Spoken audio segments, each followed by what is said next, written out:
Hello, guys. I just wanted to do a quick walkthrough on the current state of this application. It's called Omni Mouse. Right now, it currently runs with no errors or warnings. It allows you to basically copy the mouse movements in one computer to another, and it displays your coordinates on the computer to the other computer. So it kind of mirrors them. And you have the host and the co-host. You can have multiple co-hosts, but only one host. At least that's the goal. Um, but what I want to focus today on mostly is gonna be this file inputhooks.cs. I'll just be adding comments to explain the most important parts. I'll do half of this file since it's pretty long, and it's probably gonna have a lot of comments. And then maybe later on, I can make a second video. But my goal is to cover like at least up to here and explain why we need to declare these and what this is and what this is, all of this stuff here in the beginning section. So I guess we can start by just saying what these headers are. We'll start with the using system. So that imports the system namespace, which contains like base types and just fundamental classes.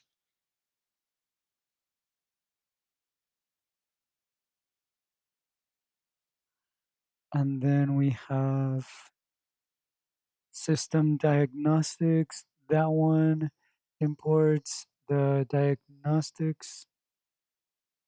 Okay, looks like it's pre-filling that.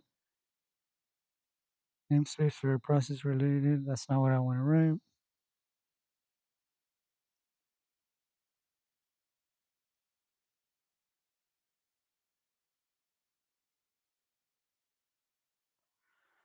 Okay, so and then this one, system runtime interop services imports. Well, I would say it's necessary for PMBOK and just working with unmanaged code. So unmanaged code is code that you don't own, like the DLL32 library or others. And then this network one imports the application network namespace to use the UDP transmitter.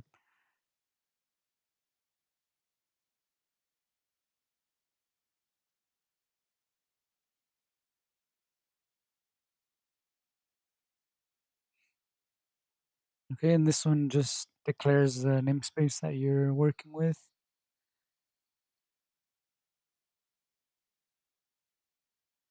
Looks, yeah, that's good. And then this is a contract which is built with these three functions.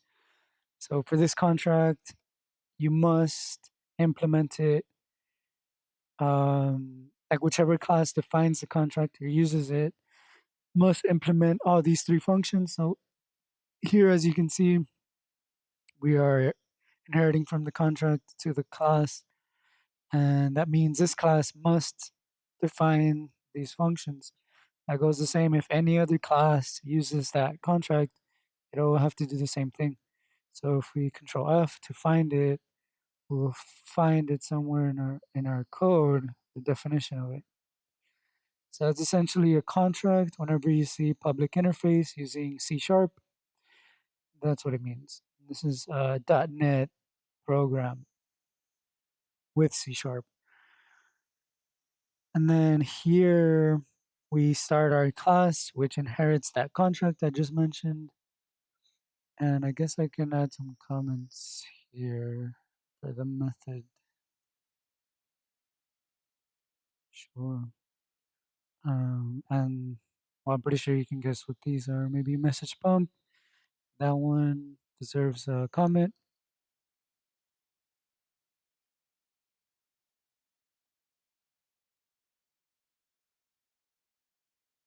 It's just a message loop.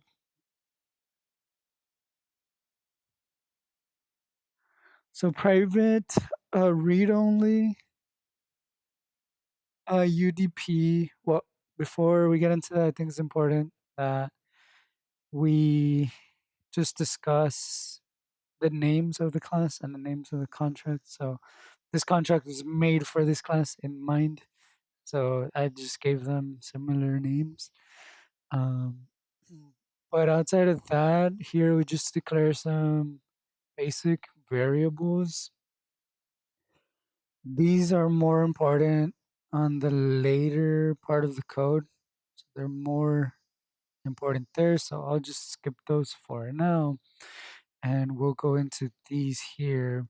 So this is a hexadecimal, and essentially that's representing something. Each one is representing something else. So, for example, key down, which I just named, you can name it whatever you want, like if you were to declare something like this. But it is convention to keep it similar to how it is in the actual library. So, what this is just a hexadecimal that represents a message posted to the focused window when a non-system key is pressed. Each one has their own like definition. Like if we were to pick this one, mouse move, the hexadecimal is 0200. 0x is just a prefix. It specifies that it's a hexadecimal basically. And this one represents a message posted when the cursor moves. So if we were to look that up here on Google,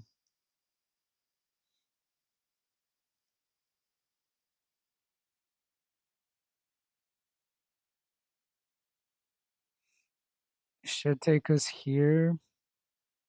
And here we have a definition. There's a website where you can see all of them. This is just one.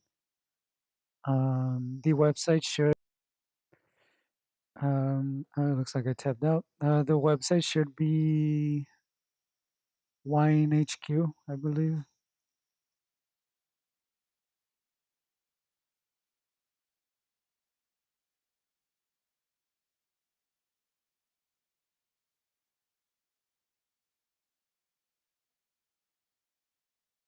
It's not that one.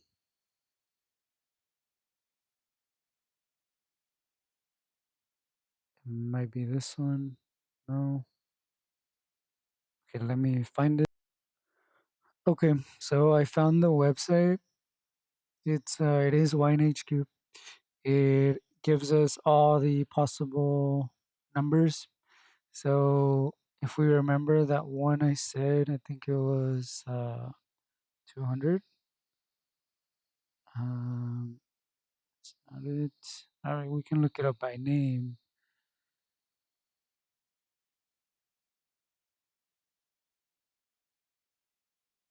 It might not be named exactly the same, but I remember it's pretty similar. Okay, so it's WM mouse move, and then it's O200 hexadecimal. So these are all your options that you can use from this library. It essentially just gives you access to code that you don't necessarily own.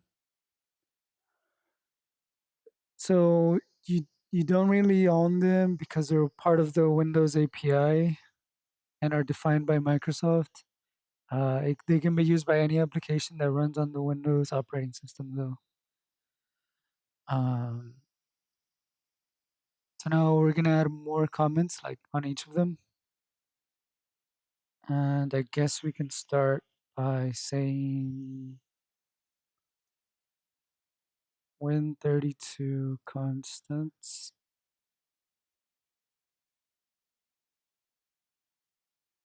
for hook types and window messages. These are predefined values from the Windows API.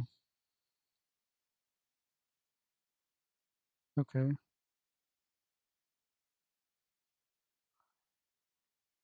And we do, or they are used to specify the type of hook to install. Their values are fixed and documented by Microsoft. So, like I said, you can name them whatever you want, but it's probably a good idea to just give them their already existing name. That way, you can avoid confusion. So this one, we can look them up individually. Um, but if I remember correctly, it monitors keyboard input events before they are posted to an application's message queue.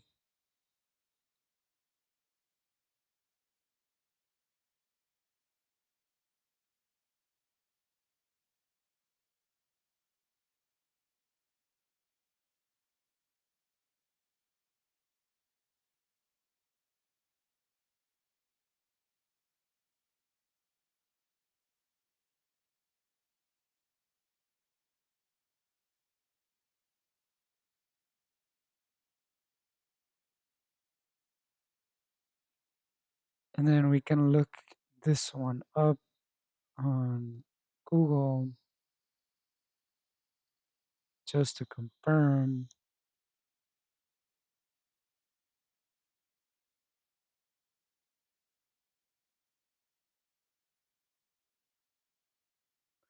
Right. That seems correct. And then this one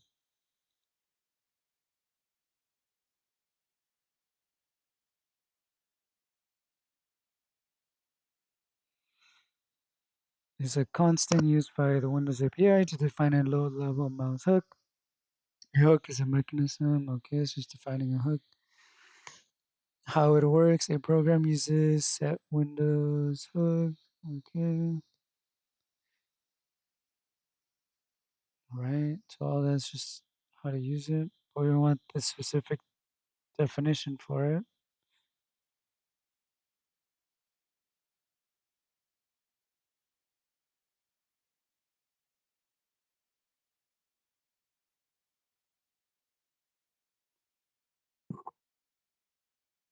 Okay, here we go. I found it. The WH mouse LL hook enables you to monitor mouse input events about to be posted in a thread input queue. So just for now, since we are going through it, we can add that here. And then we can repeat the same process for all of them. So I'm pretty sure you can guess what a lot of these are because of their name. So then we can move on to this part here. This part here is different, but it's also more complex than just these. These are just definitions that are already made. Technically, these are as well the structs that are defined by struct layout. So struct layout is going to help us, and it's going to help us to define the structs that are right below them. So this struct layout will belong here. So it'll be used in the immediate struct that you define right after it. And same for this one. That's why after every single time I call struct layout, I have a struct. So these structures are predefined.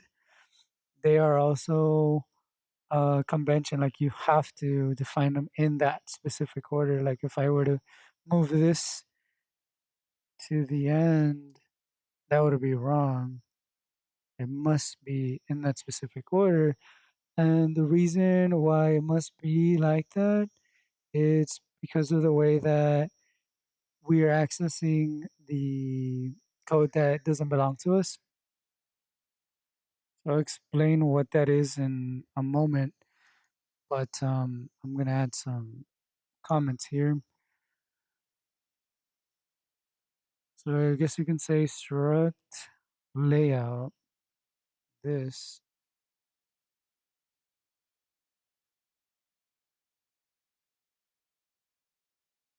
is a .NET attribute that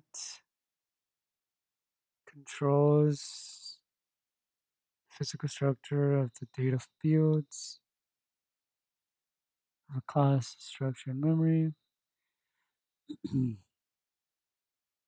So that is true. That's a little bit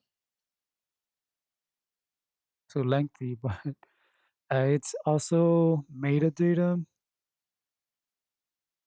that instructs .NET runtime how to arrange the members. So, based on what we're doing here, we're doing layout kind sequential. That will force the runtime to place these sequentially in memory because by default, .NET will optimize these items and just place them in whatever order it thinks it's best for optimization, like speed or maybe space efficiency. But we need them to be in memory in the specific order that we want them. And for that reason, we need to call this the struct layout kind sequential. So that's the purpose of this line, and that's the purpose why it's above every struct. So they're like a pair. These two things are a pair. So like this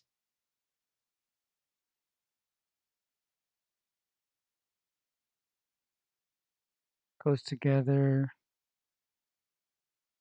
with this. So this is like part one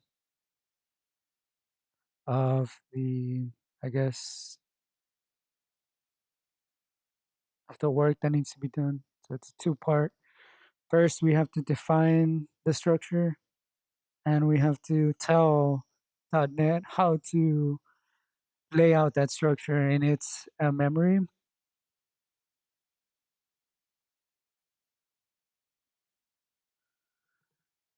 So I guess we can also say it forces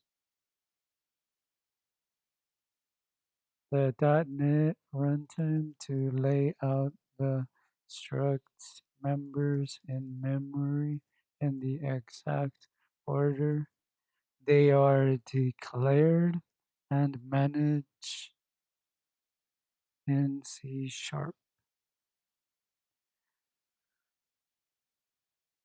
And this is critical for PMBOK. I did explain what that is in another video. Interacting with the native API, I guess we can create like a step process. I think there's either four, 3 or 4 points I want to make here. So 3, 4. So one unmanaged code has a fixed layout. So native C plus plus or C structures like MSLL hook struct,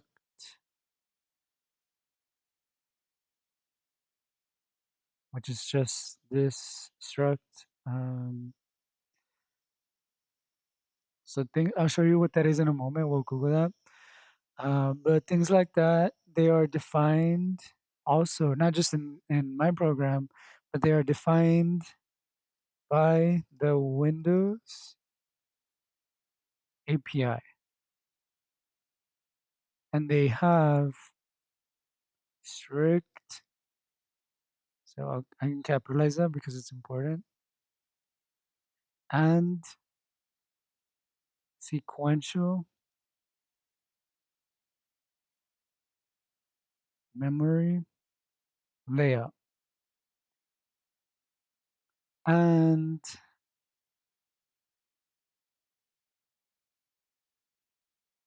I shouldn't start my sentence with an and, but the native functions expect to receive data in that exact format.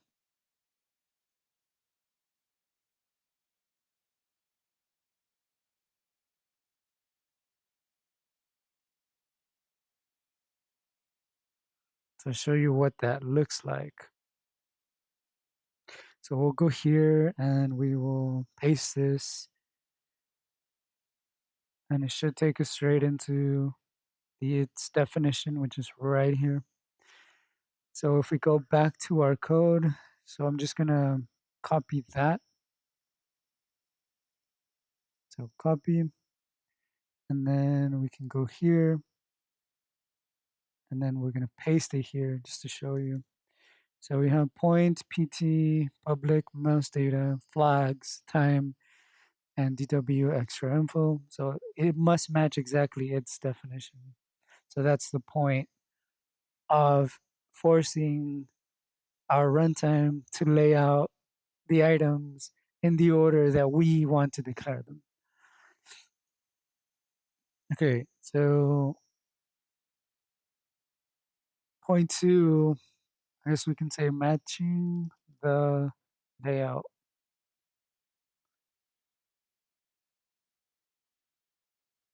We do this to ensure correct data transfer. Yeah, I like that, between managed and unmanaged code.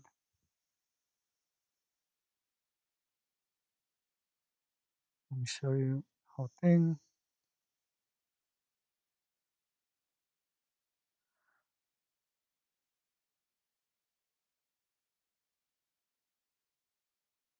Okay, so the C sharp's struct memory layout must be a perfect mirror of the native struct layout. That's why when I copied and pasted it earlier, they were the exact same thing. So,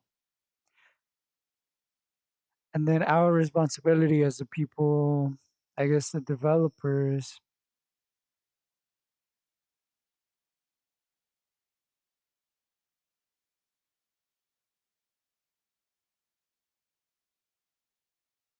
we must declare the fields in our C sharp structs in the same sequence as they appear in the native definitions from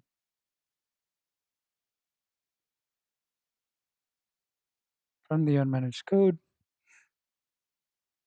It might feel like I'm making similar points in these, but they're actually slightly different because here that we're explicitly saying that it's our responsibility to match the definitions from the unmanaged code. And here we are specifying that we do this specifically to ensure correct data transfer to avoid mistakes or corruptions. And then here we're specifically just defining what it is that is going on here and why we're using these together. And I guess the fourth point is just enforcing the order.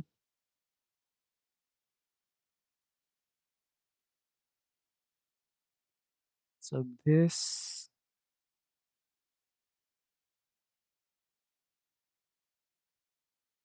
guarantees that the .NET runtime CLI respects the order we defined. And that's it. That all of that is just to explain what these are, these structures. Like I didn't make this up. I got this from something that's already made. It's part of the Windows library, specifically this library. And we just literally come here, copy, and we can paste it in here, and it'll do the same exact thing as before, except for the D word thing. So these are slightly different, but they're essentially doing the same thing. except we're not specifying the bytes. That's why you see like the word or things like that. But I guess we can define what each one of these does in the structure. So public point PT, that specifies the x and y coordinates of the cursor. Mouse data, that'll contain information about wheel movement or X buttons. And then flags are just the event injected flags. And then time for timestamps for that specific message. And then DW extra info will contain additional information associated with the message. It's a similar thing for the next two. So just for clarity, I'll do that.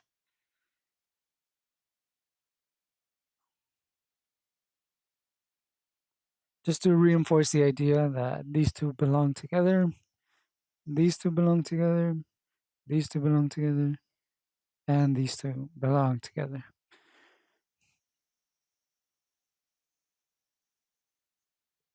And I would say that's the most important part. Maybe I'll make another video to explain the function definitions and the imports that we're doing here. Though I did already define these in another video as well.